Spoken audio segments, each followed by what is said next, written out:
ஹர ஹர நம பார்வதி பதையே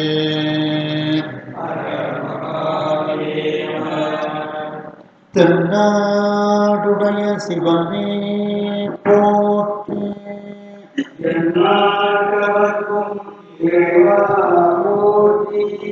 கலைநிறை கணபதிக்கு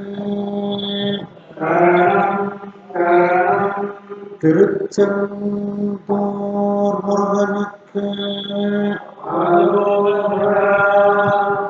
திருவாவடுதுறை ஆதீன ஸ்ரீ குருமாசனிதானம் அவர்கள் பொன்னார் திருவடிகளை வணங்கியும், தர்மபுர ஆதீனம் நட்சத்திர குருமணிகள் ஸ்ரீ குருமாசனிதானம் அவர்கள் பொன்னார் திருவடிகளை வணங்கியும் இந்த திருவிளையாடல் புராண சிந்தனையை செவ்வனே நடத்தி கொண்டிருக்கக்கூடிய ஐயா கற்பகம் விநாயகம் ஐயா அவர்கள், திரு நரசிம்மம் ஐயா அவர்கள், திரு சுப்பிரமணியம் ஐயா அவர்கள், ஆவோப்பன் ஐயா அவர்கள் மற்றும் கண்ணன் ஐயா அவர்கள், கோமதி நாயகம் ஐயா அவர்கள், இந்திராம் ஐயா அவர்கள் மற்றும் வந்திருக்கும் அனைவருக்கும் எனது பணிவான வணக்கத்தை தெரிவித்துக் கொள்கின்றேன். நாம் வாதவூர் அடிகளுக்கு உபதேசம் செய்த படலம் என்ற படலத்தில் இருக்கின்றோம். திருவாதவூரில் மணிவாசக பெருமான் திரு அவதாரம் செய்கின்றார். அவர் அந்தன குலத்தில் அவதாரம் செய்து அவருடைய குலக்கல்விகளை எல்லாம் சிறப்பாக கற்று தேர்ந்து கொள்கின்றார். பிற கல்விகளையும் சிறப்பாக கற்று தேர்ந்து கொள்கின்றார். அவருடைய அறிவுத்திறத்தை எல்லோரும் அப்பொழுது மதுரையை ஆண்டு கொண்டிருந்த அரிமர்த்தன பாண்டியனிடத்தில் எடுத்து கூறுகின்றார்கள். அரிமர்த்தன பாண்டியன் அவரை அரசவைக்கு வரவழைத்து அவருக்கு மந்திரி பதவி கொடுக்கின்றார். தனது அறிவுத்திறத்தால் முதல் மந்திரியாக அவர் வருகின்றார். ஒரு சமயம் அரசவையில் குதிரை லாயத்தை பாதுகாக்கக்கூடிய அந்த பணியாளர் நம்முடைய அரசவைக்கு வந்து அரசனை வணங்கி, நம்மிடத்தில் தக்க குதிரைகள் இல்லை, எல்லா குதிரைகளையும் வயதாகிவிட்டது என்று கூறுகின்றார். உடனே அரசன் மணிவாசக பெருமானை நம்முடைய கருவூலத்தை திறந்து பொன்னும் பொருளும் பணங்களும் எடுத்துக்கொண்டு குதிரை வாங்கி வருவீர்களாக என்று பணிக்கின்றார். உடனே மணிவாசக பெருமான் தேவையான பொருட்களை எடுத்துக்கொண்டு அதை ஒட்டகத்தில் கட்டி முதலில் அவற்றை அனுப்பி வைக்கின்றார். பிறகு அவர் பொற்றாமரை தீர்த்தத்தில் குளித்து விநாயகர் பெருமானை வழிபாடு செய்து, அங்கேற்கண்ணி அம்மையை வழிபாடு செய்து, சொக்கநாத பெருமானிடத்தில் வழிபாடு செய்கின்றார். இந்த பணம் இறைவனே உனக்கும் உன்னுடைய அடியார்களுக்கும் சிறந்த முறையில் பயன்பட வேண்டும் என்று மனதில் அவரை அறியாமல் ஒரு விண்ணப்பம் ஏற்படுகிறது. அதற்கு ஆசி வழங்கும் முகமாக உள்ளே இருந்து ஒரு சிவாச்சாரியார் அவருக்கு விபூதி வழங்குகின்றார். அதன் பிறகு அவரும் படைகளை திரட்டி கொண்டு அந்த பொன்னும் பொருளும் எடுத்துக்கொண்டு திருப்பெருந்துறைக்கு செல்கின்றார். மணிவாசக பெருமான் முதலமைச்சர் பதவியில் இருந்தாலும் அவருக்கு இறைவன் மீது பேரன்பு கொண்டவராக இருந்தார். அங்கு வரக்கூடிய அந்தணர்கள், சிவாச்சாரியார்கள் மற்றும் இறைவன் மீது பக்தி கொண்டவர்களிடத்திலெல்லாம் அவர் நேரம் கிடைக்கும் போதெல்லாம் அளவலாகி இறைவனுடைய குணாதிசயங்கள், தத்துவங்கள் அனைத்தையும் தெரிந்து வைக்கின்றார். முக்தி பேறுதான் சிறந்தது என்று தெரிந்து கொண்டு அதற்கு உரியதை நாம் தேட வேண்டும் என்று மனது நினைத்து கொண்டு இருக்கின்றது. அவருடைய பரிபக்குவத்தை பார்த்து சொக்கநாத பெருமான் இவர் திருப்பெருந்துறைக்கு வருவதற்கு முன்னமே அவர் அங்கே ஒரு அந்தணர் குல குருநாதராக குருந்த மரத்தின் கீழ் அமர்ந்திருக்கின்றார். மணிவாசக பெருமான் திருப்பெருந்துறைக்கு செல்லும் பொழுதே அவருக்கு உடலில் பலவிதமான இன்பங்கள் ஏற்படுகிறது. மனதில் ஒரு மிகப்பெரிய ஒரு அமைதி ஏற்படுகிறது. நாம் தேடி வந்த குருநாதர் இருக்கும் இடம் இதுதான் என்று அவருக்கு மனதில் ஒரு எண்ணம் ஏற்படுகிறது. அந்த திருப்பெருந்துறையில் இருக்கக்கூடிய அந்த பழமையான சிவாலயத்தை வழிபாடு செய்து பிரகாரமாக வரும் பொழுது அங்கே குருந்த மரத்தின் கீழ் அந்த குருநாதராக இருக்கக்கூடிய சொக்கநாத பெருமானை காண்கின்றார். அவரை சுற்றிலும் பல அடியார்கள் ஆடிக்கொண்டும் பாடிக்கொண்டும் வேதங்கள் ஓதிக்கொண்டும் ஆகமங்கள் ஓதிக்கொண்டும் இருக்கின்றார்கள். அவரை பார்த்த உடனேயே இவர்தான் நம்முடைய குருநாதர் என்று தெரிந்து அவருடைய காலில் விழுந்து வணங்குகின்றார். உடனே இறைவன் அவருக்கு திருவடி தீட்சை, கைகளினால் அவருக்கு ஸ்பரிச தீட்சை, நயன தீட்சை, உபதேச தீட்சை போன்ற அனைத்தும் அவருக்கு செய்து வைக்கின்றார். அதன் பிறகு மணிவாசக பெருமான் பேரின்பத்தில் திளைக்கின்றார். மணிவாசக பெருமானுக்கு இந்த பூமியில் இன்னும் சில காரியங்கள் இருக்க வேண்டியது இருக்கின்றது. அந்த காரியங்களை எல்லாம் நிறைவேற்றி வரும் வரை அவர் இந்த பூமியில் இருக்கட்டும் என்று சொல்லி அந்த குருநாதர் தன்னுடைய சீடர்களை எல்லாம் அழைத்து கொண்டு மறைந்து விடுகின்றார். மணிவாசக பெருமானுக்கு நடப்பதெல்லாம் தெரிகின்றது. ஆனால் அவர் உட்கார்ந்திருந்த தியானத்திலிருந்து அவரால் எழ இயலவில்லை. எல்லாம் மறைந்த பிறகு தன்னுடைய வினையை நினைந்து அவர் அழுகின்றார்.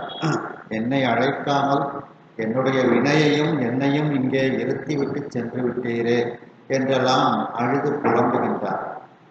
அதன் பிறகு வாசலில் படை வீரர்கள் வந்து நிற்பதை தெரிந்து கொண்டு அவர்களிடத்தில் போய் ஆடி மாதம் குதிரைகளெல்லாம் வரும், நான் வாங்கி கொண்டு வருகின்றேன், நீங்கள் அதற்கு முன்னதாக அரசனிடத்தில் தகவல் சொல்லுங்கள் என்று அனுப்பி வைக்கின்றார். அதன் பிறகு அவர் கொண்டு வந்த செல்வத்தை அனைத்தையும் ஆவுடையார் கோவில் என்ற அழகிய திருக்கோயிலை சிவபெருமானுக்கு எழுப்புவதிலும் அடியார்களுக்கு தேவையானவற்றை செய்வதிலும் மாகேஸ்வர பூஜை நடத்துவதிலும் திருவிழாக்கள் நடத்துவதிலும் கொண்டு வந்த பணத்தை அனைத்தையும் செலவழித்து விடுகின்றார். இது அரசனுக்கு தெரிந்து அரசன் தூதுவர்களை அனுப்புகின்றான், எப்பொழுது குதிரை வாங்கி வருவீர்கள் என்று. உடனே அவர்கள் வந்தவுடன் மணிவாசக பெருமான் ஆலயத்திற்கு சென்று, இறைவனே, கொண்டு வந்த செல்வத்தை அனைத்தையும் உனக்கும் உன்னுடைய அடியார்களுக்கும் செலவழித்து விட்டேன், நான் எப்படி குதிரை வாங்குவது என்று மனம் வருந்தி இறைவனிடம் வேண்டுகிறார். உடனே இறைவன் அசரீரியாக ஆவணி மாதம் குதிரை வரும் என்று நானே குதிரைகளை அழைத்து கொண்டு வருகின்றேன் என்று கூறுகின்றார் ஆவணி மூலத்தில். உடனே மணிவாசக பெருமான் அந்த தூதுவர்களை அவர்களுக்கு தக்க ஓலை எழுப்பி அனுப்பிவிட்டு அவர் இருக்கின்றார். அதன் பிறகு குறிப்பிட்ட நாளும் வருகிறது. மீண்டும் இறைவனிடத்தில் சென்று வேண்டுகின்றார், நீங்கள் முதலில் செல்லுங்கள், நான் குதிரைகளை அழைத்து கொண்டு வருகின்றேன் என்று இறைவன் வாக்கு கொடுக்கின்றார். உடனே மணிவாசக பெருமான் மதுரையம்பதிக்கு ஆவணி மூலத்திற்கு சிறிது நாள் முன்னால் வருகின்றார். பாண்டிய மன்னனை சந்தித்து விரைவில் குதிரைகள் வரும் என்று கூறுகின்றார். என்ற அளவில் சிந்தித்தோம். அதன் பிறகு மணிவாசக பெருமான் சொக்கநாத பெருமானை தரிசனம் செய்கின்றார். சொக்கநாத பெருமானிடத்திலும் வேண்டுகின்றார், இறைவனே, ஆவணி மூலத்தன்று குதிரைகள் வரும் என்று அரசனிடத்தில் கூறிவிட்டேன், எப்படி குதிரைகள் வரப்போகின்றது என்று இறைவனிடத்தில் சொக்கநாத பெருமானிடத்தில் மணிவாசக பெருமான் வேண்டுகின்றார் என்ற அளவில் சிந்தித்தோம். அதனுடைய தொடர்ச்சி. மெய்யன்பு உடையாய் அஞ்சலை மெய்யன்பு உடையாய் அஞ்சலை வேட்ட வண்ணம் விஞ்சிரவே வேட்ட வண்ணம் விஞ்சிரவே வையம் பறிக்கும் பரியணைய வையம் பறிக்கும் பரியணைய பயமா கொண்டு வருதும் என பயமா கொண்டு வருதும் என ஐயன் திருவாக்கு அகல் விசும்பு ஆறு ஐயன் திருவாக்கு அகல் விசும்பு ஆறு எழுந்ததாக அது கேட்டு அது கேட்டு பொய்யன்பு அகன்றார் சிவன் கருணை பொய்யன்பு அகன்றார் சிவன் கருணை போற்றி மனையில் போயினார் போற்றி மனையில் போயினார். சொக்கநாத பெருமானிடத்தில் மணிவாசக பெருமான் குதிரை எப்பொழுது வருவது என்றெல்லாம் வேண்டி அவரிடத்தில் நிற்கின்றார். அப்பொழுது அசரீரியாக சொக்கநாத பெருமான் மணிவாசக பெருமானுக்கு கூறுகின்றார், மெய்யன்பு உடையாய், என்னிடத்தில் உண்மையான அன்பு உடைய மணிவாசக பெருமானே, அஞ்சலை நீ பயப்பட வேண்டாம். அஞ்சலை அப்படின்னா பயப்பட வேண்டாம். வேட்ட வண்ணம், வேட்டன்னா விரும்புதல்னு அர்த்தம். நீ வேட்ட வண்ணம், மணிவாசக பெருமானே நீவீர் விரும்பியவாறு விண்ணிரவி வையம் பறிக்கும். விண்ணிரவினா ஆகாயத்தில் செல்லக்கூடிய, இரவினா சூரியன். அந்த ஆகாயத்தில் செல்லக்கூடிய சூரியனினுடைய தேர், வையம்னா தேர், பறிக்கும்னா இழுத்து செல்லுதல். அந்த தேரை இழுத்து செல்லக்கூடிய குதிரைகளை போல, பரி அப்படின்னா குதிரை, அணையன போல, அந்த குதிரைகளை போல வயமா கொண்டு வருதல். வயம்னா வெற்றி, மான்னா விலங்கு, இந்த இடத்துல குதிரைன்னு எடுத்துக்கிறோம். அந்த வெற்றி தரக்கூடிய குதிரைகளை எல்லாம் நான் அங்கே கொண்டு வந்து தருகின்றேன் என்று ஐயன் திருவாக்கு, சொக்கநாத பெருமானினுடைய அந்த திருவாக்கானது அகல் விசும்பு ஆறு எழுந்ததாக, அகன்ற அந்த ஆகாயம், விசும்புன்னா ஆகாயம், ஆகாயத்தின் வழியே, ஆறுன வழி, அந்த ஆகாயத்தின் வழியே அந்த சப்தம் மணிவாசக பெருமானுக்கு எழுந்தது. அது மணிவாசக பெருமானினுடைய காதுகளில் கேட்கின்றது. அது கேட்டு, அந்த சப்தத்தை கேட்டு பொய்யன்பு அகன்றார். பொய்யன்பு என்பதே மணிவாசக பெருமானிடத்தில் கிடையாது. அந்த பொய்யன்பு அகன்ற மணிவாசக பெருமான், அப்போ உண்மை அன்பு உடையவராக அவர் இருக்கின்றார்.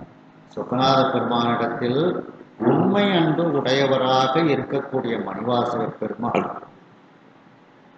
சிவன் கருணை போற்றி, சிவபெருமானினுடைய அந்த கருணை திறத்தை நினைந்து வணங்கி மனையில் போயினார். தன்னுடைய வீட்டுக்கு அவர் இப்பொழுது செல்கின்றார். தனக்கு என கொடுக்கப்பட்ட அந்த வீட்டிற்கு மணிவாசக பெருமான் செல்கின்றார்.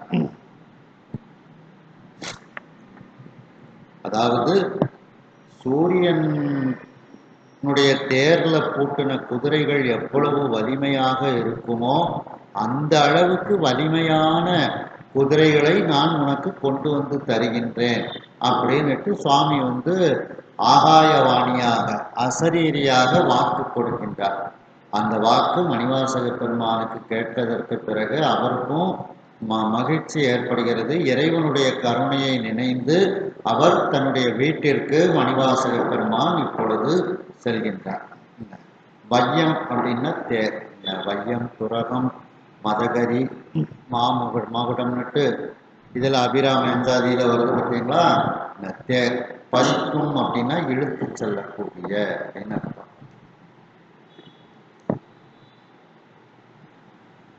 கடிமனை அடைந்த எல்லை, கடிமனை அடைந்த எல்லை, பாதவோர் காவலோரை, பாதவோர் காவலோரை, மடிமையின் சுற்றத்தோறும், மடிமையில் சுற்றத்தோறும், கேளிரும் ஆண்ட காதல், கேளிரும் ஆண்ட காதல், அடிமையுள்ளாரும், அடிமையுள்ளாரும், ஏதிதாளரும் பிறரும் ஈண்டி, ஏதிதாளரும் பிறரும் ஈண்டி, இடி இடிமழை வாய்விட்டு என்னை இடிமறை வாய்விட்டு என்னை பொந்திகள் இணைய சொல்வார். பொந்திகள் இணைய சொல்வார். மணிவாசக பெருமான் முதல் மந்திரி. முதல் மந்திரினா அவருடைய வீட்டுக்கும் காவல் மிகுதியாக இருக்கும். அதான் கடிமனை. கடிமனைனா காவல் மிகுந்த வீடு. தனக்கு சுற்றிலும் போலீஸ் பாதுகாப்பு அவருக்கு போட்டிருப்பாங்க. அப்படி அந்த காவல் மிக்க தன்னுடைய வீட்டை அடைந்த அந்த நேரத்தில், எல்லைனா அந்த நேரத்தில், அந்த வேளையில் வாதவூர் காவலோரை, அந்த திருவாதவூருக்கு காவலராக இருக்கக்கூடிய முதல் மந்திரியாக இருக்கக்கூடிய மணிவாசக பெருமானை நோக்கி அவருக்கு உற்றவர்கள் எல்லாம் இப்பொழுது வருகின்றார்கள். யாரெல்லாம் வருகின்றார்கள்? மடிமையின் சுற்றத்தோறும், சோர்வு அடைந்த சுற்றத்தார்கள். அதுல இல்லுங்கிறத இன்னுன்னு மாற்றிக்கிடணும். மடிமைனா சோர்வு. ஏன்னா மணிவாசக பெருமானினுடைய செயல்பாடுகள் எல்லாம் ஓரளவுக்கு தெரிஞ்சுக்கிட்டாங்க. இவர் கொண்டு போன பணத்தை எல்லாம் கோயிலுக்கு செலவழிச்சுட்டாங்க. ஆனால் இப்போ குதிரை வரும்னு ராஜாட்ட சொல்லிட்டு வந்திருக்காங்க. அப்படிங்கிறதுனால இவருடைய செயலை பார்த்து சோர்வு அடைந்த சுற்றத்தார்கள். அப்போ மடிமைனா சோர்வு. சோர்வுற்ற சுற்றத்தார்கள் மணிவாசக பெருமானை நோக்கி வருகின்றார்கள். கேளிர் நண்பர்கள் வருகின்றார்கள். ஆண்ட காதல் அடிமை உள்ளாரும். அந்த மாங்கிறத ஆணு திருத்திக்கிடணும். அந்த அன்பான பணியாட்கள். காதல்னா அன்பு. அந்த அவர்களை ஆளக்கூடிய அன்பு உடைய அடிமைகள்னா அந்த இடத்துல பணியாட்கள். அந்த பணியாட்கள் மணிவாசக பெருமானுக்கு என்று கொடுக்கப்பட்ட பணியாட்கள். அந்த அன்பான பணியாட்கள் வருகின்றார்கள். ஏதிலாளரும் இன்னும் மற்ற அயலார்கள், அவர் சம்பந்தப்பட்ட அயலார்கள், பிறரும் இன்னும் மற்றவர்கள் எல்லோரும் ஈண்டி இப்ப மணிவாசக பெருமானினுடைய வீட்டுக்கு அவர்கள் எல்லோரும் வருகின்றார்கள். அவர்கள் வந்து இடிமழை வாய் விட்டு என்னை, இந்த வாயை திறந்து இடி இடிச்சு மழை பெய்தார் போல, என்னை அப்படின்னா போல குந்திகள் இணைய சொல்வார். மணிவாசக பெருமானுக்கு நிறைய புத்திமதிகள் எல்லாம் வந்தவங்க எல்லாரும் எடுத்து கூறுகின்றார்கள். இந்த மேக வெடிப்புன்னு சொல்றோம் பார்த்தீங்களா, அந்த மேக வெடிப்பு தான் இடிமழை வாய் விட்டு எண்ணெய். அப்படியே ஆகாயத்திலிருந்து அந்த மழை வந்து மிகப்பெரிய மழையா கொட்டும், பெரிய பெரிய மழையா கொட்டும். அதுபோல வந்தவங்க எல்லாரும் வாய்க்கு வந்தபடிலாம் இவருக்கு புத்திமதிகள் சொல்ல ஆரம்பித்தார்கள். புத்திமதிகள் ஈஸியா சொல்லிடலாம், எல்லாத்துக்கும் சொல்லிடலாம். ஆனா சொல்லும்போது கவனமாக அதை சொல்ல வேண்டும். அப்போ மணிவாசக பெருமான் வீட்டுக்கு வந்துட்டாருன்னு தெரிஞ்ச உடனே இவ்வளவு பேரும் அவரை வீட்டுக்கு வந்து அவரிடத்தில் நல்ல புத்திமதிகள் எல்லாம் சொல்ல ஆரம்பிக்கின்றார்கள். மணிவாசக பெருமான் சொக்கநாத பெருமானிடத்தில் குதிரைகள் எப்படி வருவது என்று வேண்டிக் கொண்டு நிற்கின்றார். அப்பொழுது ஆகாயத்தில் ஒரு அசரீரி வாக்கை சொக்கநாத பெருமான் கொடுக்கின்றார். என்னிடத்தில் உண்மையான அன்பு உடைய மணிவாசக பெருமானே, நீ பயப்பட வேண்டாம். நீ விரும்பிய வண்ணம் ஆகாயத்தில் இருக்கக்கூடிய சூரியனினுடைய தேரை இழுத்து செல்லக்கூடிய ஆற்றலை உடைய அப்படிப்பட்ட குதிரைகள் அனைத்தையும், வெற்றி தரக்கூடிய குதிரைகளை நான் அரசவைக்கு கொண்டு வந்து தருவேன் என்று அந்த ஐயனாகிய சொக்கநாத பெருமானினுடைய திருவாக்கு அகன்ற ஆகாயத்தின் வழியாக எழுகின்றது. அந்த வார்த்தைகளை மணிவாசக பெருமான் தன்னுடைய காதுகளில் கேட்கின்றார், மகிழ்ச்சி அடைகின்றார். அந்த வார்த்தைகளை கேட்டு பொய்யன்பு அகன்ற உண்மையான அன்பு உடைய அந்த மணிவாசக பெருமான் மகிழ்ச்சி அடைந்து சிவபெருமானினுடைய கருணை திறத்தை போற்றி வணங்கி கொண்டு தன்னுடைய மனைக்கு சென்று, தன்னுடைய வீட்டிற்கு சென்று அவர் இருக்கின்றார். மணிவாசக பெருமான் வீட்டிற்கு அந்த காவல் மிக்க வீட்டை அடைந்து விட்டார் என்று தெரிந்து கொண்ட பிறகு அந்த வாதவூரை காவல் செய்யக்கூடிய அந்த முதலமைச்சருக்கு உரியவர்கள் எல்லாரும் அங்கே வருகின்றார்கள். மணிவாசக பெருமானின் செயல்பாட்டை கண்டு சோர்வு அடைந்த அந்த சுற்றத்தார்கள், நண்பர்கள், எப்பொழுதும் அன்போடு அடிமையாக பணி செய்யக்கூடிய பணியாட்கள், ஏதிலாளர்கள், அயலார்கள், மற்றவர்கள் எல்லோரும் அவருடைய வீட்டு வாசலில் கூடிக்கொண்டு வாய் விட்டு அந்த இடியும் மழையும் எப்படி பொழியுமோ அதுபோல அவர்கள் வாய் திறந்தார் போல இடிமழை பொழிவது போல அவர்கள் மணிவாசக பெருமானுக்கு புத்திமதிகள் அவர்கள் சொல்ல ஆரம்பிக்கின்றார்கள். மந்திர கிழமை பூண்டு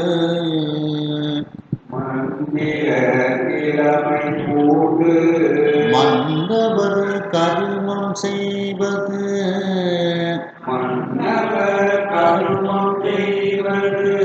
அந்தணர்க்கு அரணே அல்ல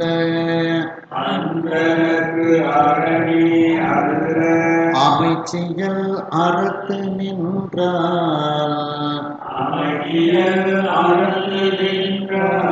வெந்திரல் அரசர்க்கு ஏற்ற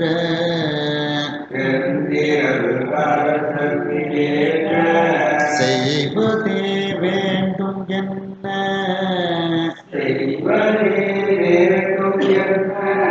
தந்திர மனு நூல் வல்லோ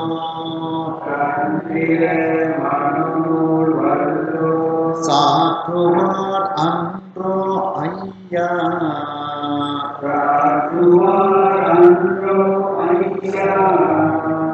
மந்திர கிழமை போன்று. மந்திர கிழமைனா அமைச்சர் தொழில்னு அர்த்தம். மந்திரர் அப்படின்னா அமைச்சர்கள் அப்படின்னு அர்த்தம். அப்படி அமைச்சர் தொழிலை ஏற்றுக்கொண்டு மன்னவர் கர்மம் செய்வது, மன்னவனுக்கு பணிபுரிதல், கர்மம்னா பணிபுரிதல், மன்னவரிடத்தில் அமைச்சராக பணிபுரியக்கூடிய செயலை செய்வது நம்மை போன்ற அந்தணருக்கு அது தர்மம் அல்ல அப்படின்னுட்டு வந்த உறவினர்கள்லாம் கூறுகின்றார்கள். அந்தணருக்கு அரணே அல்ல. அந்தணர்களுக்குள்ள அரண் என்ன? வேதம் படிக்கிறது, பூஜை பண்றது, இதுதான் அந்தணர்களுக்குள்ள அறம்.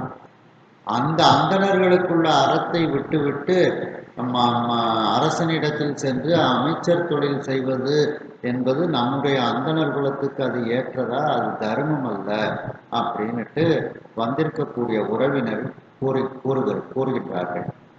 அமைச்சியல் அறத்து நின்றால், அமைச்சர் தொழில் என்கின்ற அறத்தில் நிற்கும் பொழுது வெந்திரல் அரசர்க்கு ஏற்ற செய்வதே வேண்டும் என்று அந்த வலிமையான ஆற்றல் உடைய அரசனுக்கு ஏற்றாற் போல நாம் செய்து கொண்டே இருக்க வேண்டும்.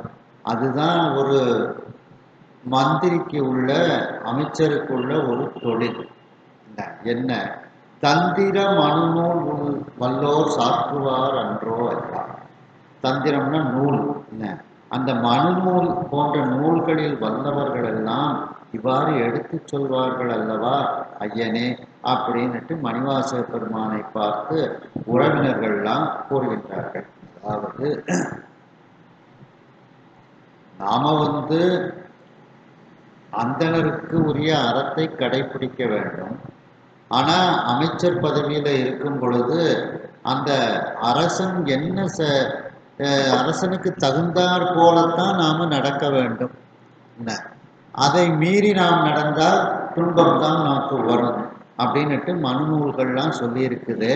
அப்ப அந்த அரசனுக்கு ஏற்றாற் போலத்தானே நம்ம நடக்க வேண்டும், நமக்குன்னு எந்த சுதந்திரமும் இருக்காது அப்படின்னுட்டு அந்த உறவினர்கள் எல்லாம் மணிவாசக பெருமானிடத்தில் கூறுகின்றார்கள்.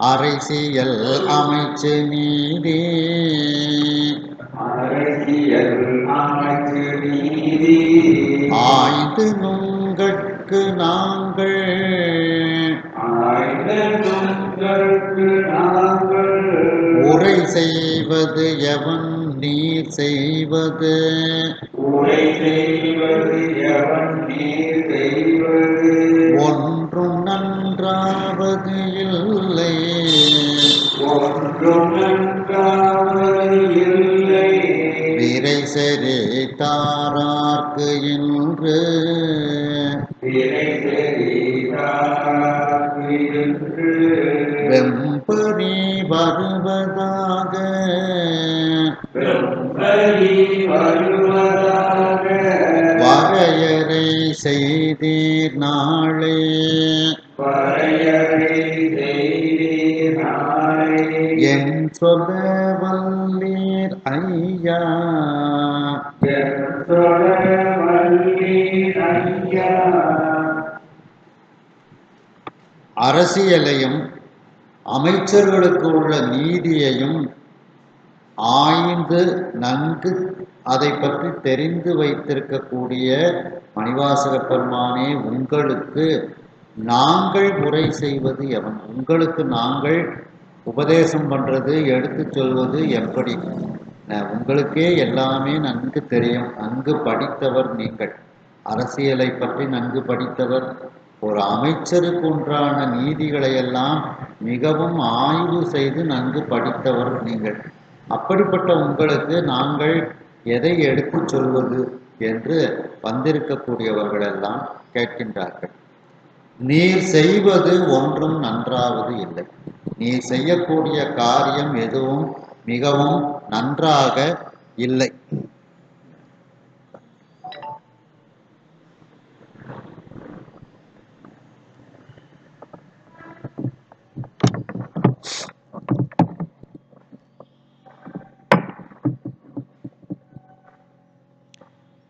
அந்த காரியங்கள், நீங்கள் செய்த காரியங்கள் எதுவும் நன்றான ஒரு செயலாக இல்லை.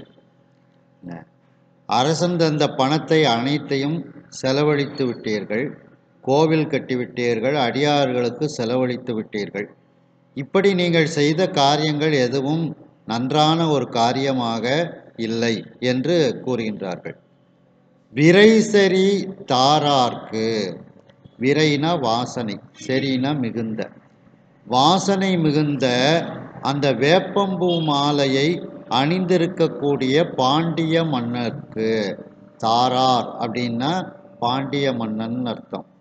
தார்னா மாலை, மாலையை அணிந்தவன், அந்த வாசனை மிகுந்த வேப்பம்பூ மாலையை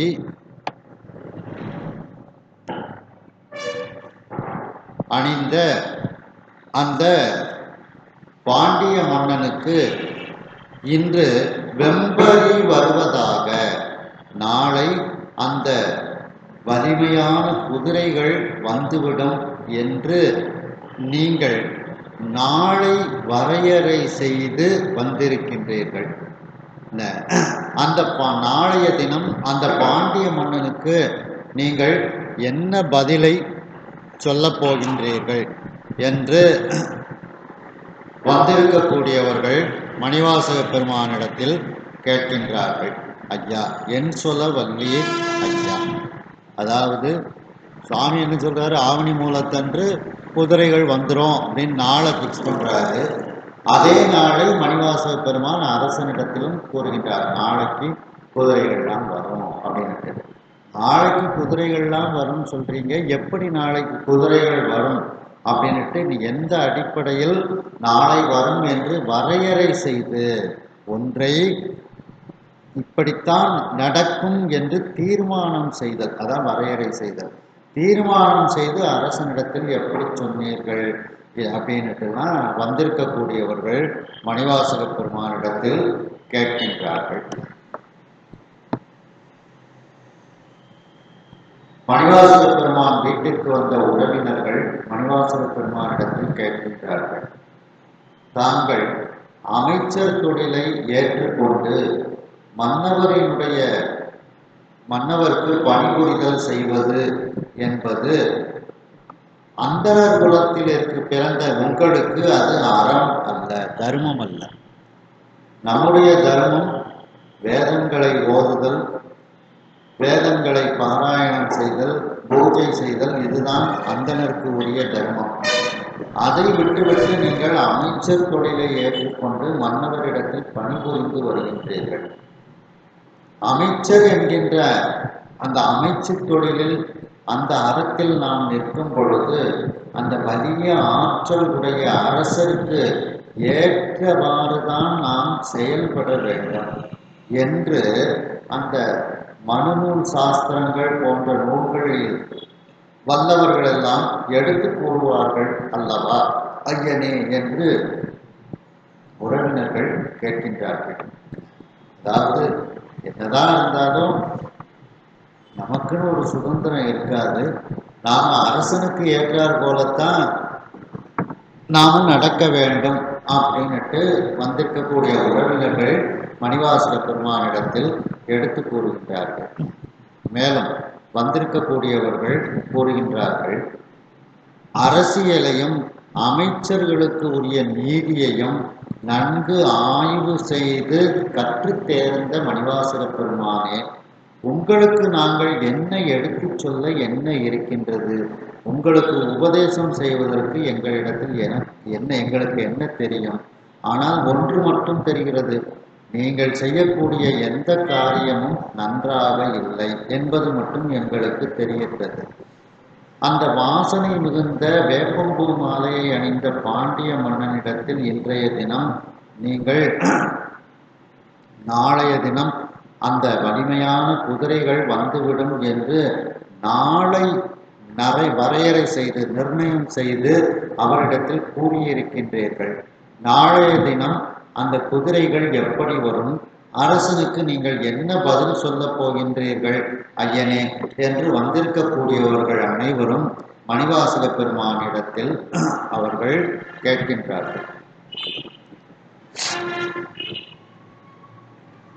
தழுவிய கிளைஞோர் நட்டோர், தழுவிய கிளைஞர் நட்டோர், சார்புளோர் தக்க சான்றோர், சார்புளோர் தக்க சான்றோர், குழுவினை காக்க வேண்டும், குழுவினை காக்க வேண்டும், குறிப்பிலீர் போடும் நீவீர், குறிப்பிலீர் போடும் நீவீர், ஒழுகுரு செயலினாலே, ஒழுகுரு செயலினாலே, செயல் உமக்கே சால,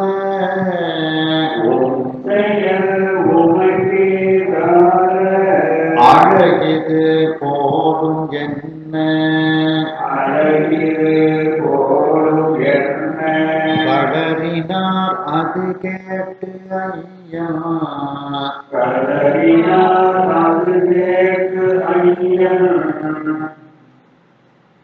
மணிவாசக பெருமானை தழுவிய சூழ்ந்து இருக்கக்கூடிய கிளைஞர் சுற்றத்தார்கள், நட்டோர் அப்படின்னா நட்பு உடையவர்கள், சார்புளோர் அவரை சார்ந்து இருக்கக்கூடிய அந்த பணியாட்கள், பல காரியங்களுக்காக அவரை சார்ந்து இருக்கக்கூடிய அவர்கள், தக்க சான்றோர் இன்னும் நல்ல சான்றாண்மை உடையவர்கள் எல்லாம் அங்கே வந்திருக்கின்றார்கள். தக்க சான்றோர் குழுவினை காக்க வேண்டும். இப்படி மேற்கூறியவர்களையெல்லாம் இந்த கூட்டத்தை எல்லாம் நீங்கள் காக்க வேண்டும் அப்படிங்கிற குறிப்பு இல்லாமல் இப்படி நீங்கள் இருக்கின்றீர்களே. அதாவது மணிவாசக பெருமான் மீது பிரச்சனை வரும்போது அவரை சார்ந்தவர்களையும் அதுல சம்பந்தப்படுத்தி என்ன ஏதுன்னு கேட்பாங்க. அப்போ நீங்க ஒரு செயலை செய்யும் போது நம்முடைய உறவினர்கள், நம்முடைய நட்பு வட்டாரம், நம்மை சார்ந்து இருக்கக்கூடியவர்களுக்கெல்லாம் இதனால என்ன பாதிப்பு வரும் அப்படின்னு நீங்க சிந்திச்சிருக்க வேண்டாமா? நம்முடைய நம்முடைய உறவினர்கள், நண்பர்கள், சார்ந்து இருக்கக்கூடியவர்களை எல்லாம் நாம் காக்க வேண்டும் அப்படின்னுட்டு நாம் நினைத்து செயல்பட வேண்டும். அந்த நினைவெல்லாம் இல்லாமல் நீங்கள் இப்படி இருக்கின்றீர்களே என்று அந்த வந்தவர்கள் எல்லாம் கேட்கின்றார்கள். நீவே ஒழுகொரு செயலினாலே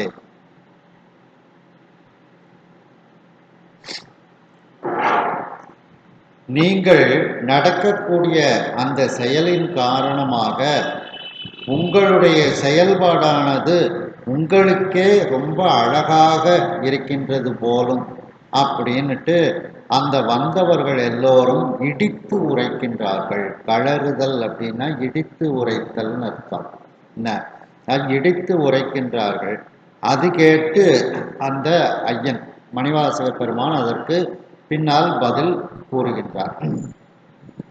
அப்போ வந்திருக்கவங்க எல்லாரும் அவங்க பங்குக்கு என்னெல்லாம் மணிவாசக பெருமான இடித்து கூற முடியுமோ அது அனைத்தையும் அவர்கள் இடித்து கூறுகின்றார்கள்.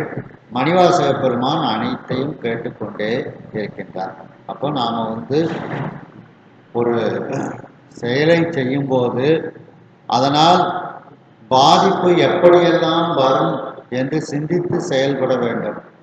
நம்முடைய அவ்வாறு ஒரு செயலை செய்யும் பொழுது நம்முடைய சுற்றத்தார்கள், நம்முடைய நட்பு வட்டாரங்கள், நம்மை சார்ந்து இருக்கக்கூடியவர்கள், நம்மிடத்தில் அன்பு கொண்ட சான்றோர்கள், இவர்களுக்கெல்லாம் எப்படிப்பட்ட ஒரு துன்பம் ஏற்படும் அப்படிங்கிறத நினைத்து நாம் செயல்பட வேண்டும். அப்போ நீங்க அந்த மாதிரி ஒரு நினைப்பு இல்லாமல் இப்படி செயல்பட்டு இருக்கின்றீர்களே அப்படின்னுட்டுலாம் வந்தவங்க இடித்து கூறுகின்றார்கள். உங்களுடைய செயல்பாடு உங்களுக்கே நல்லா இருக்கா அப்படின்னுட்டுலாம் அவர்கள் கேட்கின்றார்கள். அதை கேட்டு இப்பொழுது மணிவாசக பெருமான் அவர்களுக்கு பதில் கூறுகின்றார். சுற்றமும் தொடர்பும் நீத்தே, சுற்றமும் தொடர்பும் நீத்தே, துன்பமும் இன்பமும் அற்றே, துன்பமும் இன்பமும் அற்றே, வெற்று உடல் மானம் தீர்ந்தே, வெற்று உடல் மானம் தீர்ந்தே, வெறுக்கை மேல் வெறுக்கை வைத்தே, வெறுக்கை மேல் வெறுக்கை வைத்தே, செற்றமும் செருக்கும் காய்ந்தே, செற்றமும் செருக்கும் காய்ந்தே, தீவினை இரண்டும் தீர்ந்தே, தீவினை இரண்டும் தீர்ந்தே, கற்றைவார் சடையான் கோலம், கற்றைவார் சடையான் கோலம், காட்டி ஆட்கொண்டே, காட்டினாற் கொண்ட அன்றே. அந்த கடைசி 2 வரியை முன்னால கொண்டு பொருள் எடுத்துக்கிடணும். கற்றைவார் சடையான் கோலம் காட்டி ஆட்கொண்ட அன்றே. அந்த அடர்த்தியான நீண்ட சடையை உடைய சிவபெருமான், அந்த சிவபெருமான் தன்னுடைய அந்த திருக்கோலத்தை, தன்னுடைய திருவுருவத்தை எனக்கு காட்டி என்னை ஆட்கொண்ட அன்றைய தினத்திலேயே நான் எப்படிப்பட்டவனாக இருந்தேன் அப்படிங்கிறத மணிவாசக பெருமான் கூறுகின்றார். திருப்பெருந்துறையில அந்த குருநாதராக அந்த அந்தன குல குரு கோலத்தில் என்னை ஆட்கொண்டான். அந்த அவனுடைய திருமேனியை காட்டி என்னை அவன் ஆட்கொண்டான். அந்த ஆட்கொண்ட தினத்திலிருந்து நான் எப்படி இருக்கின்றேன் அப்படின்னுட்டு மணிவாசக பெருமான் கூறுகின்றார். அவ்வாறு ஆட்கொண்ட அன்றே சுற்றமும் தொடர்பும் நீத்தேன். என்னுடைய உறவினர்கள், ஏனை தொடர்புகள் அனைத்தையும் நான் நீத்து விட்டேன், அனைத்தையும் நான் விலக்கி விட்டேன் அப்படிங்கிறாங்க. துன்பமும் இன்பமும் அற்றே. இன்ப துன்பம் இல்லாதவனாக நான் இருக்கின்றேன் அப்படின்ட்டு. அப்போ துன்பத்தையும் இன்பத்தையும் சமநோக்குல பார்க்கக்கூடிய ஒரு தன்மையில் நான் இப்பொழுது இருக்கின்றேன் அப்படின்ட்டு மணிவாசக பெருமான் கூறுகிறார்கள். வெற்று உடல் மானம் தேர்ந்தேன், அதாவது தேகாபிமானம், உடல் மானம்னா தேக அபிமானம். வெற்று உடல், வெற்றுனா பயனற்ற அப்படின்னு அர்த்தம். அந்த பயனற்ற தேகத்தின் மீது இருக்கக்கூடிய அபிமானம் என்னை விட்டு நீங்கியது. அதாவது பயனற்ற உடலினுடைய பற்றினையும் நான் நீக்கிவிட்டேன். அந்த பற்றும் உடல் பற்றும் என்னை விட்டு தீர்ந்து விட்டது. வெறுக்கை மேல் வெறுக்கை வைத்தேன். வெறுக்கைனா முதல் வெறுக்கை செல்வம், இரண்டாவது உள்ள வெறுக்கை வெறுப்புன்னு அர்த்தம். வெறுக்கை மேல், செல்வத்தின் மேல் வெறுப்பை நான் வைத்து விட்டேன். செல்வம் என்னும் அல்லில் பிழைத்தும் அப்படின்னு சொல்றாங்க பார்த்தீங்களா? அப்படி அந்த செல்வத்தின் மீது நான் வெறுப்பை வைத்து விட்டேன். செற்றமும் செருக்கும் காண்பேன். செற்றம்னா கோபம், செருக்குன்னா ஆணவம். என்னிடத்தில் கோபமும் ஆணவமும் இல்லாதவாறு நான் இருக்கின்றேன். அதெல்லாம் என்னை விட்டு நீங்கிவிட்டது. தீவினை இரண்டும் தீர்ந்தேன். தீவினை ரெண்டு, நல்வினை தீவினை. அந்த நல்வினை தீவினை என்பதும் என்னிடத்தில் அதிலிருந்து நான் நீங்கிவிட்டேன் அப்படிங்கிறார். அதாவது இருவினை ஒப்பு. முந்தினதுல மலபரிபாகம், மலபரிபாகம் இருவினை ஒப்பு போன்ற செயல்பாடுகள் எல்லாம் என்னிடத்தில் நான் இருக்கின்றேன். எப்போ இதெல்லாம் அந்த அடர்ந்த நீண்ட சடையை உடைய அந்த இறைவன் குருநாதன் கோலத்தை காட்டி என்னை அடிமையாக கொண்ட அன்றைய தினத்திலிருந்து நான் இப்படிப்பட்ட தன்மையில் நான் இருக்கின்றேன் அப்படின்ட்டு மணிவாசக பெருமான் வந்திருக்கக்கூடியவர்களிடத்தில் எடுத்து கூறுகின்றார். மணிவாசக பெருமான் இல்லத்திற்கு வந்தவர்கள் அவரிடத்தில் மீண்டும் எடுத்து கூறுகின்றார்கள். நம்மை சூழ்ந்து இருக்கக்கூடிய சுற்றத்தார்கள், நண்பர்கள், நம்மை சார்ந்து இருக்கக்கூடியவர்கள், நமக்கு உதவியாக இருக்கக்கூடிய அந்த சான்றாண்மை உடைய சான்றோர்கள், இவர்களையெல்லாம், இப்படிப்பட்ட இந்த கூட்டத்தை எல்லாம் காக்க வேண்டும் நாம் என்ற குறிப்பு இல்லாமல் நீங்கள் இருக்கின்றீர்களே என்று வந்திருக்கக்கூடியவர்கள் கூறுகின்றார்கள். அதாவது ஒருவர் ஒரு தவறு செய்யும் போது அவரை சுற்றி இருக்கக்கூடியவர்களையும் அது பாதிக்கும். அப்போ அந்த தன்னை சுற்றி இருக்கக்கூடியவர்களுக்கு எந்த ஒரு துன்பமும் இல்லாமல் நல்ல செயல்களையே நாம் செய்ய வேண்டும் என்பதை குறிப்பாக வந்திருக்கக்கூடியவர்கள் உணர்த்துகின்றார்கள். அதாவது நீங்கள் கொண்டு வந்த பணத்தை எல்லாம் செலவழித்து விட்டீர்கள், இதன் மூலம் உங்களை சுற்றி இருக்கக்கூடிய எங்களையும் அந்த பழி சேரும் அல்லவா, எங்களை காக்க வேண்டும் என்ற எண்ணம் உங்களிடத்தில் இல்லாமல் போய்விட்டது என்று வந்திருக்கக்கூடியவர்கள் கூறுகின்றார்கள்.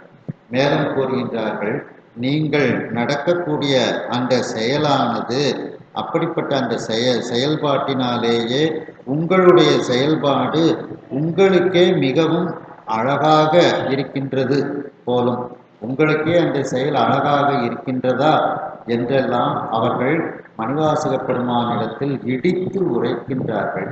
அதை கேட்டு மணிவாசக பெருமான் அங்கு இருக்கக்கூடியவர்களுக்கு பதில் கூறுகின்றார்.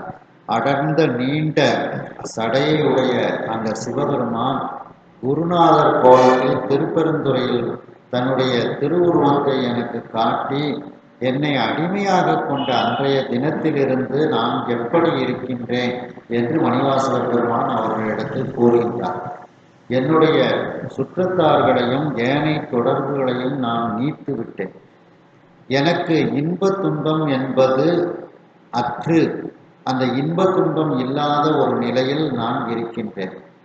அந்த பயனற்ற உடல் பற்று, அந்த தேகாபிமானமும் என்னை விட்டு தீர்ந்து விட்டது, என்னை விட்டு நீங்கி விட்டது. செல்வத்தின் மீது நான் இப்பொழுது வெறுப்பை வைத்து விட்டேன், செல்வத்தை வெறுக்கின்றேன். கோபம், ஆணவம் போன்றவற்றை நான் காய்த்து விட்டேன். அவைகளெல்லாம் இல்லாதவாறு என்னிடத்தில் கோபம் இல்லை, என்னிடத்தில் ஆணவம் இல்லாத அந்த ஒரு நிலையில் நான் இருக்கின்றேன். அதாவது மலபரிபாகம் வந்து நான் இருக்கின்றேன். மேலும் தீவினை இரண்டும் தீர்ந்தேன்.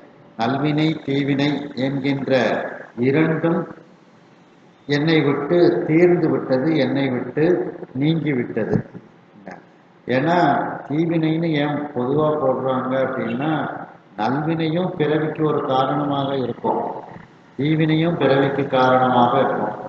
நல்வினை அதிகமாகும் போது ஒரு நல்ல பிறவியாக கிடைக்கும், ஆனாலும் பிறவி தானே. அதனால தான் அது தீவினைன்னு பொதுவாக அவங்க கூறுகின்றார்கள். ஏன்னா வினைன்னு வந்தாச்சுன்னாலே அது பிறவிக்கு காரணமாக வருகிறது. நல்வினையும் தீவினையும் பிறவிக்கு காரணமாக வருகிறது. அதனால தான் அந்த ரெண்டையுமே அவர்கள் தீவினை என்று கூறுகின்றார்கள். அப்படிப்பட்ட அந்த என்னுடைய நல்வினை தீவினை என்பது என்னை விட்டு தீர்ந்து விட்டது, என்னை விட்டு நீங்கி விட்டது. அதாவது இருவினை ஒப்பு என்கின்ற நிலையில் நான் இருக்கின்றேன். இதெல்லாம் எதனால்? அந்த குருநாதன் தன்னுடைய கோலத்தை, அழகிய திருவுருவத்தை காட்டி என்னை அடிமையாக கொண்டார். அன்றிலிருந்து நான் மேற்கூறிய வண்ணம் நான் இறைவனையே நினைந்து கொண்டு நான் இருக்கின்றேன் என்று மணிவாசக பெருமான் கூறுகிறார் வந்தவர்களிடத்தில்.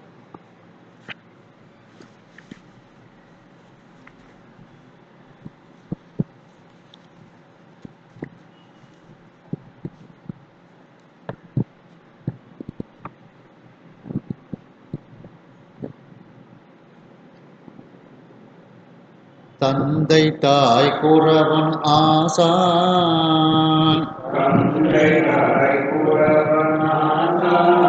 சங்கரன் நிராசை பெண்டி,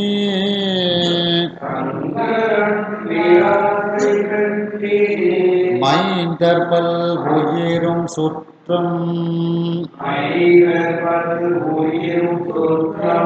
மாசிலா ஈசனன்ப,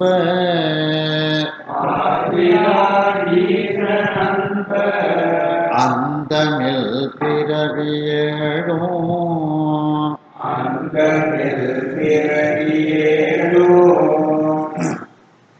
அடுபகை என்பது ஓர்ந்தேன், எந்தையார் கருணை காட்டி,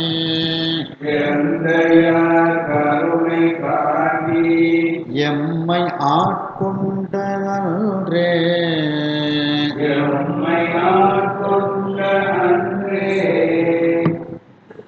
இனி வரும். அதாவது இதிலே அந்த கடைசி 2 வரிய முன்னால கொண்டு போய் நாம பார்க்கணும்.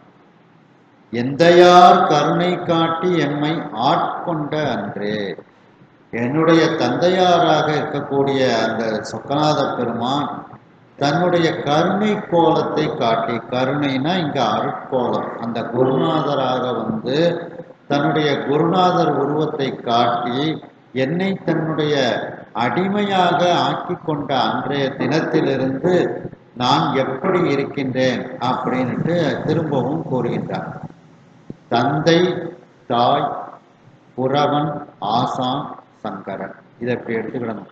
தந்தை சங்கரன், தாய் சங்கரன், புறவன் சங்கரன், ஆசான் சங்கரன் அப்படின்ட்டு அர்த்தம் எடுத்துக்கிடணும்.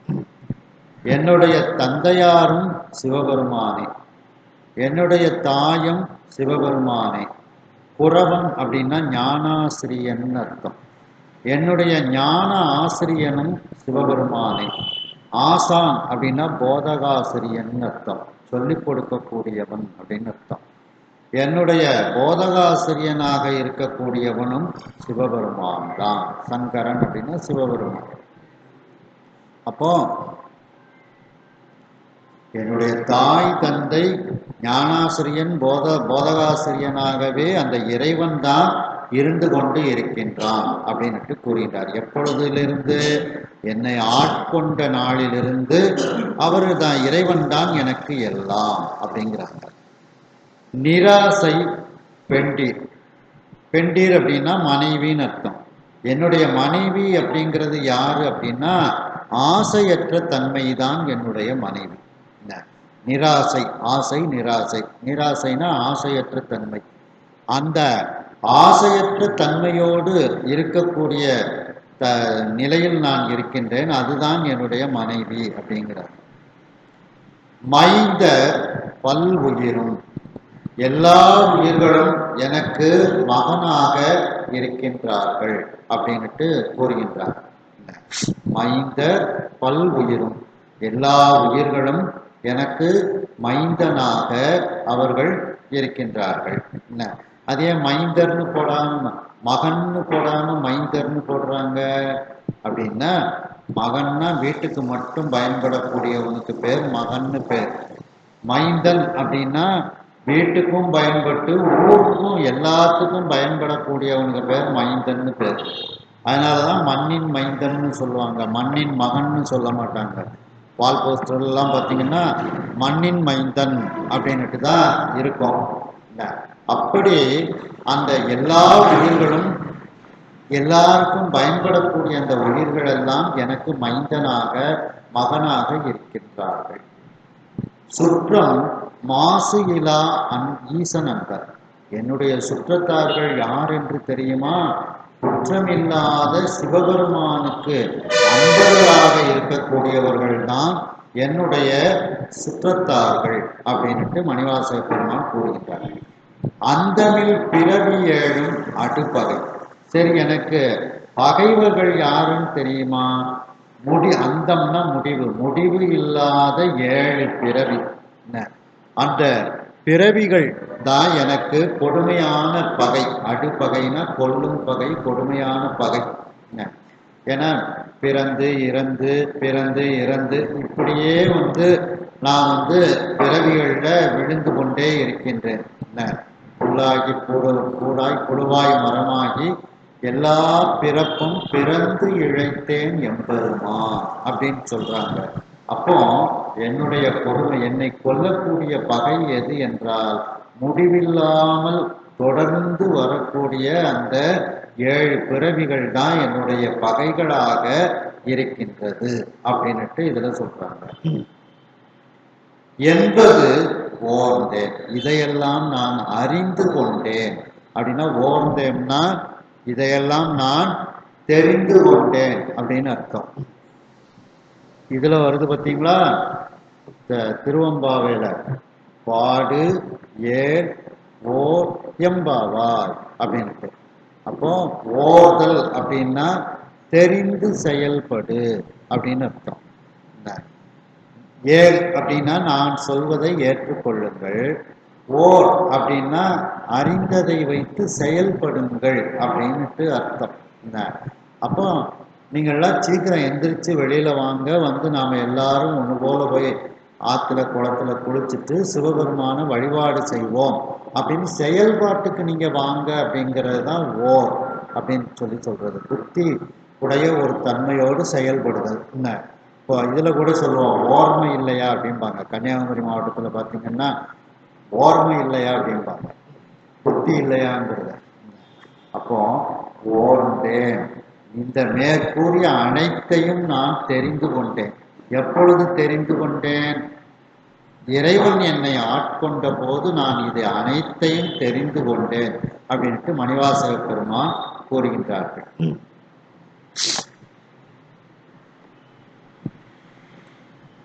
ஊரெல்லாம் அட்ட சோறு,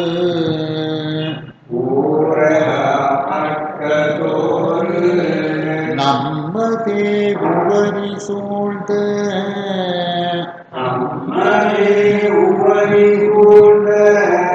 பாரலாம் பாயல் துண்ணல், கோவணம் பறிக்கும் ஆடை, சீரலாம் சிறந்த சாந்தம்,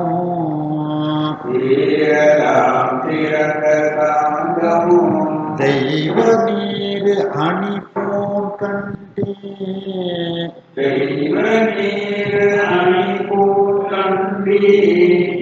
நீரெல்லாம் சுமந்த வேணி நீரெல்லாம் சுமந்த வேணி நிறுத்தன் ஆட்கொண்ட அன்றே நிறுத்தனாய் கொண்ட அன்றே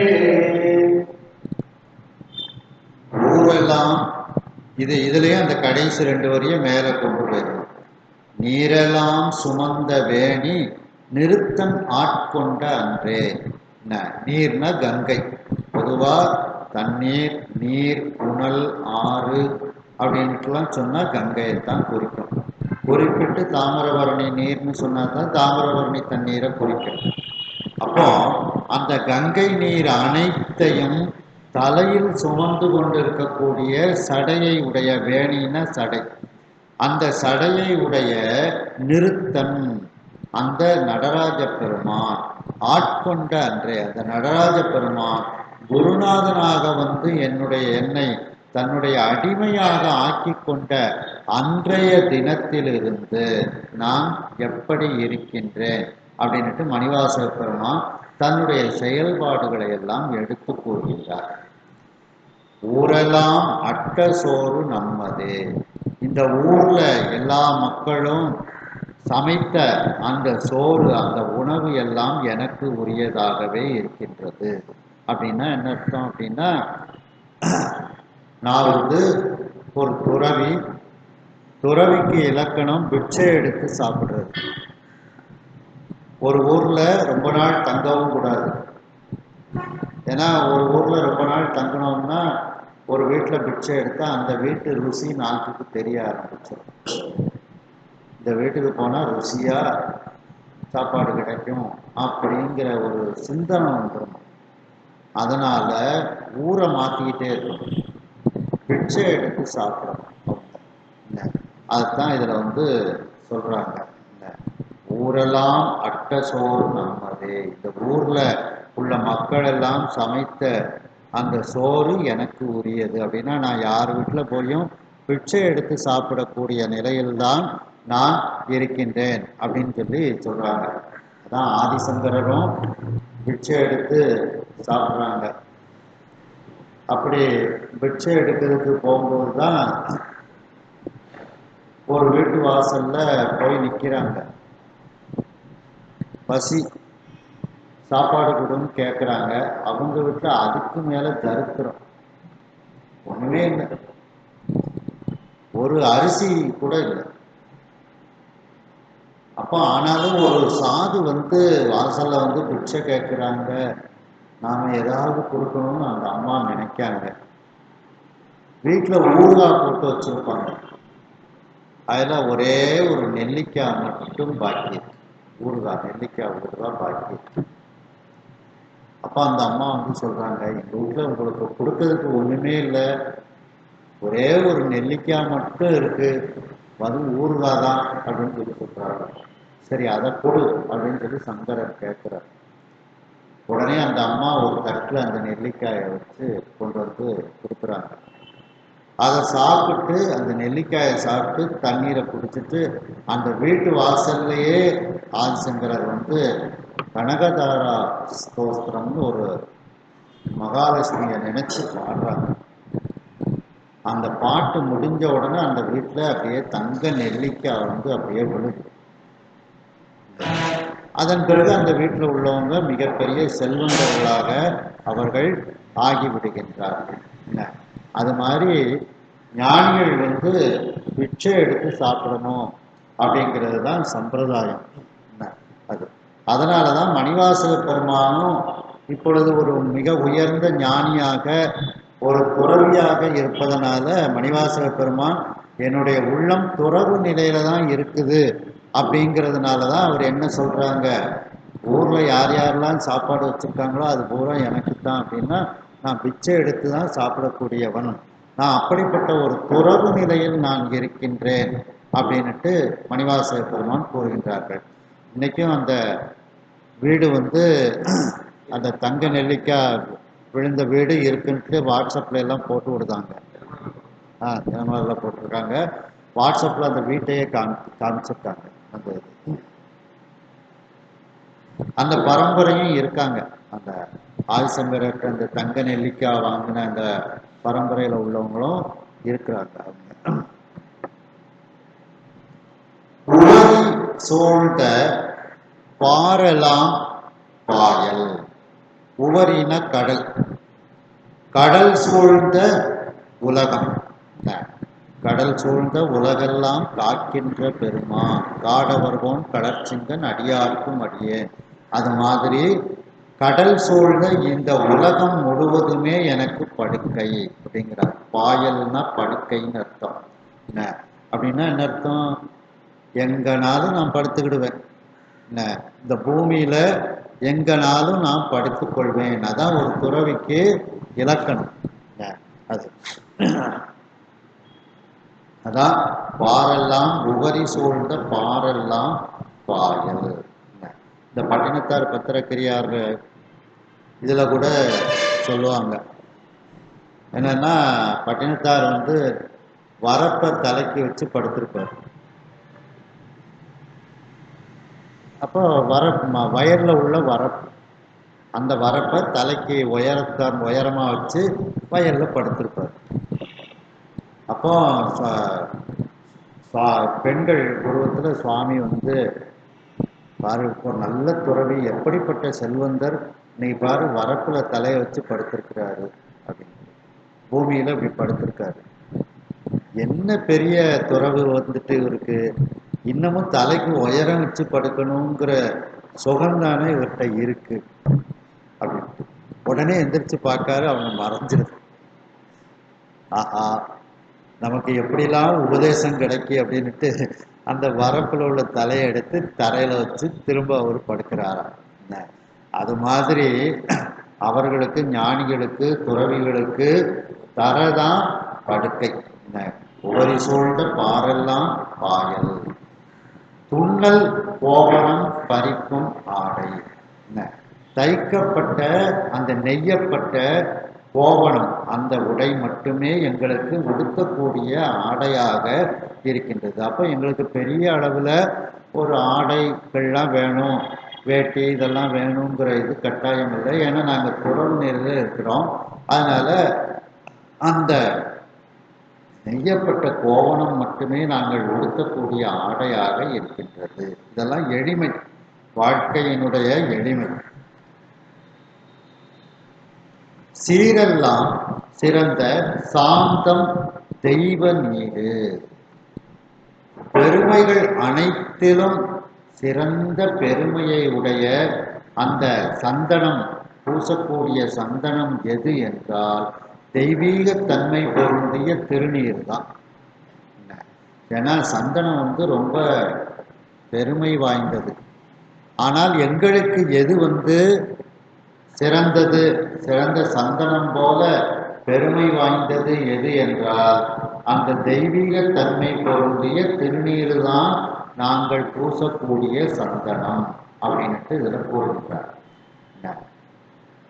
அணி பூம் கண்டி, அதாவது எங்களுக்கு ஆபரணமாக நாங்கள் அணியக்கூடியது எது என்றால் உருத்திராக்க மாலை. கண்டினா அக்கு மாலை, உருத்திராக்க மாலை. அந்த உத்ராட்சம்தான் நாங்கள் அணியக்கூடிய மாலை அப்படின்ட்டு ஒரு துறவிக்கு உள்ள இலக்கணங்களை பூரா மணிவாசக பெருமான் கூறி, இப்படிப்பட்ட ஒரு துறவு நிலையில்தான் நான் இருக்கின்றேன் அப்படின்ட்டு தன்னுடைய உண்மையான ஒரு துறவுத்தன்மையை இந்த பாடலில் எடுத்து கூறுகின்றார். அப்போ எதுக்காண்டி இதை கூறுறாங்க? துறவி எதை கண்டு பயப்பட மாட்டாங்க. துறவி எதை கண்டும் பயப்பட மாட்டாங்க. பட்டினத்தார் மரத்தடியில உட்கார்ந்து இருக்கிறாங்க. அரசன் வர்றான் குதிரையில, படாதிகளோட வாரம். ஒரு காலத்துல பட்டினத்தார் அந்த ராஜாவுக்கே நவரத்னங்கள்லாம் அரசவைக்கு கொண்டு விற்பனை செய்யக்கூடியவர்.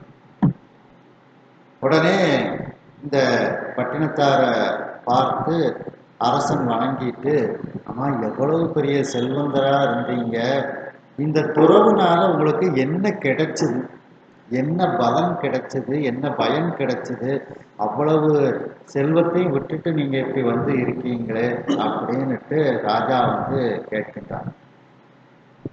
உடனே அதுக்கு பட்டினத்தார் என்ன சொல்றாங்க, நீ என் காலில் விழுந்து கும்பிடுத ஒண்ணு, நான் உட்கார்ந்துருக்கேன், நீ நிற்கிற, இதுதான் எனக்கு கிடைத்த பெரிய பயன். இதே காரியத்தை நீ உன்னுடைய அரசவைக்கு நான் வியாபாரத்துக்கு வந்திருக்கும் போது நான் செய்ய முடியுமா? நான் நின்றுக்கிட்டு தான் வியாபாரம் பார்க்கணும், நீ உட்கார்ந்துக்கிட்டு தான் இருப்ப. இன்னைக்கு எனக்கு உன்னை பத்தி பயமே இல்லாம போச்சு, அதனால நான் உட்கார்ந்துருக்கிறேன், நீ நிற்கிற, இதை விட வேற என்ன பயன் வேணும் அப்படின்னுட்டு கேட்கின்றார். அதுபோல மணிவாசக பெருமானும் ஒரு தூய துறவிக்கு உள்ள இலக்கணத்தில் நான் இருக்கின்றேன் என்று அந்த வந்தவர்களிடத்தில் எடுத்து கூறுகின்றார். இதெல்லாம் எப்போ அந்த சிவபெருமான் என்னை அடிமையாக ஆக்கி கொண்ட அன்றிலிருந்து நான் ஒரு தூய துறவிக்கு உரிய இலக்கணத்தில் இருக்கின்றேன். அதனால நான் எதை பற்றியும் பயப்பட போறதில்லை. குதிரை வந்தாலும் பயம் இல்லை, குதிரை வராட்டாலும் பயம் இல்லை அப்படிங்கிற மாதிரி மணிவாசக பெருமான் தன்னை ஒரு நிலைமையை பற்றி வந்தவர்களிடத்தில் எடுத்து கூறுகின்றார். மணிவாசக பெருமான் தன்னுடைய வீட்டிற்கு வந்த சுற்றத்தார்கள், நண்பர்கள் மற்ற அனைவரிடத்திலும் இவ்வாறு எடுத்துக் கூறுகின்றனர்.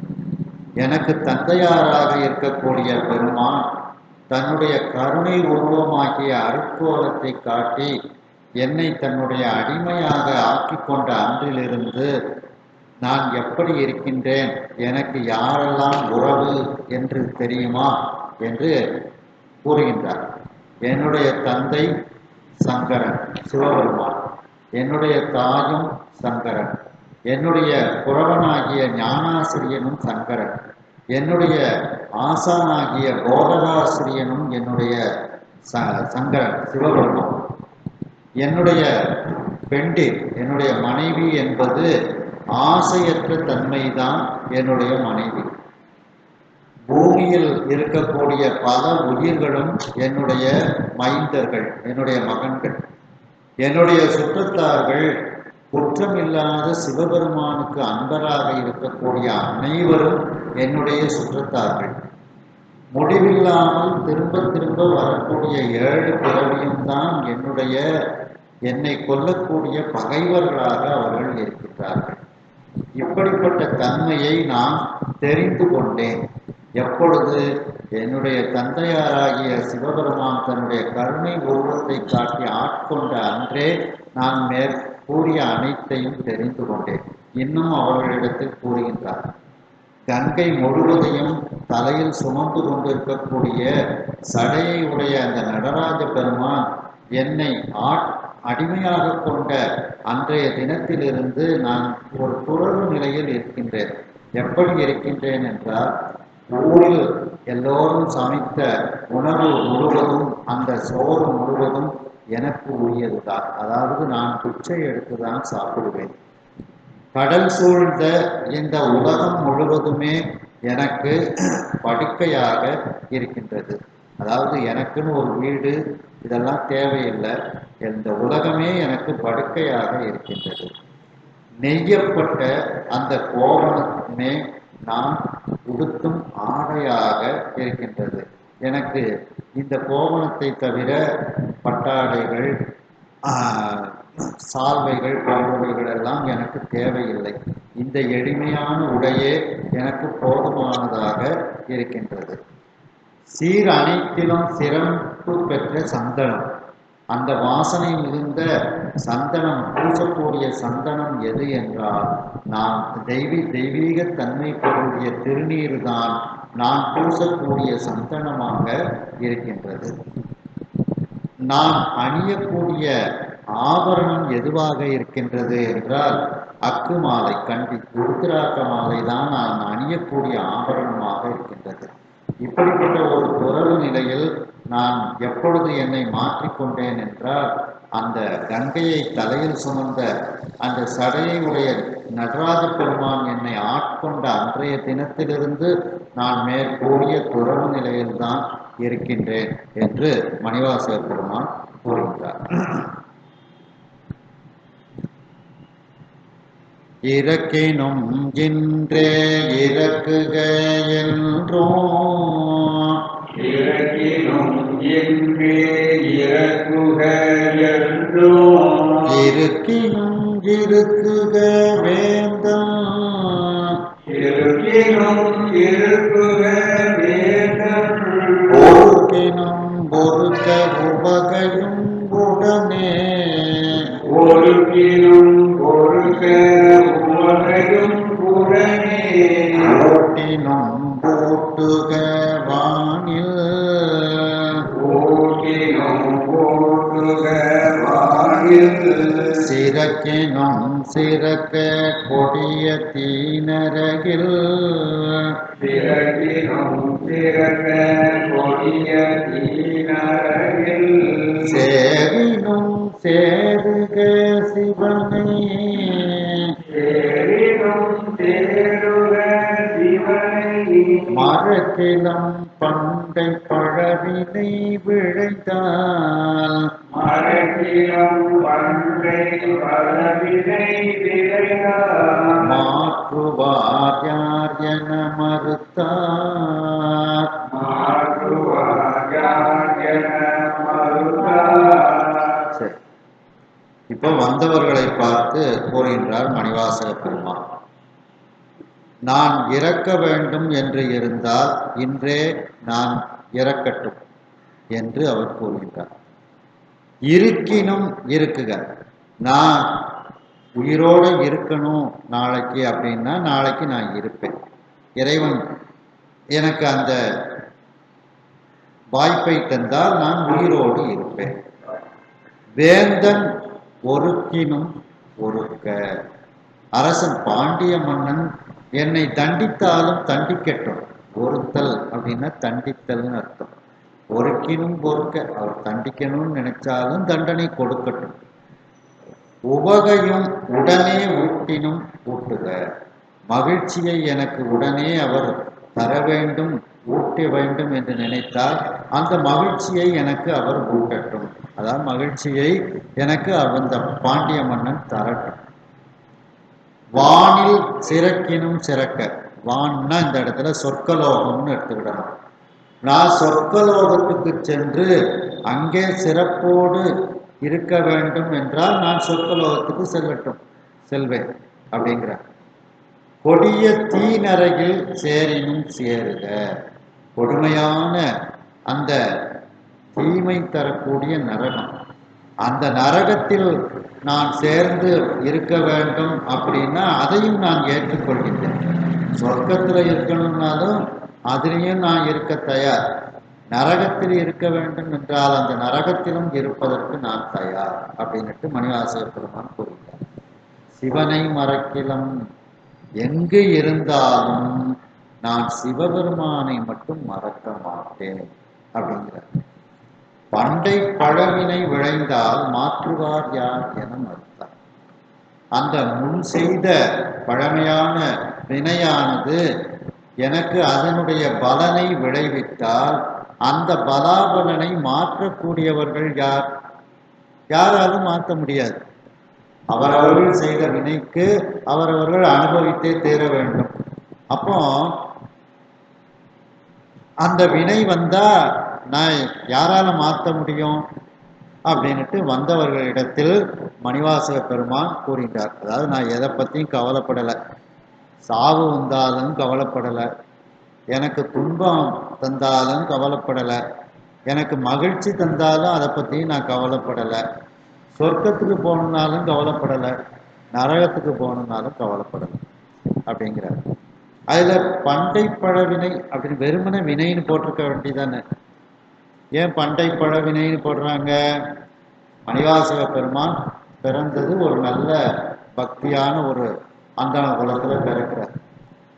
பிறந்ததிலிருந்து அவரு எந்த வினையும் தீய வினைகள் செய்யல. அப்போ புதுசா வினைய அவர் சேர்க்கல. அப்போ ஏறு வினை,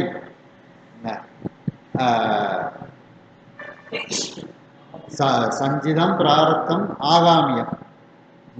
அந்த ஆகாமிய வினைங்கிறது அவர்கிட்ட இப்ப இல்லை. ஏன்னா எல்லாத்தையும் செஞ்ச வினைகள் பூரா சிவபெருமானுக்கு தான் செஞ்சிருக்கிறாரு. அதில் சிவபெருமான் பார்த்துக்கிடுவார். அப்போ அந்த நடப்பு வினை அப்படியே கழிந்து விடும். அப்போ இவருக்கு ஒரு துன்பம் என்று வந்தால் எதன் காரணமாக துன்பம் வரும்? போன பிறவியில உள்ள அந்த துன்பம் மூலகன்மம் கொஞ்சம் கொண்டு வந்திருக்கோம் பார்த்தீங்களா? அந்த இதுதான் அந்த அதனாலதான் இந்த நடப்பு வினையும் ஏறு வினையும் பற்றி சொல்லலை, பழவினையை மட்டும் சொல்றாரு.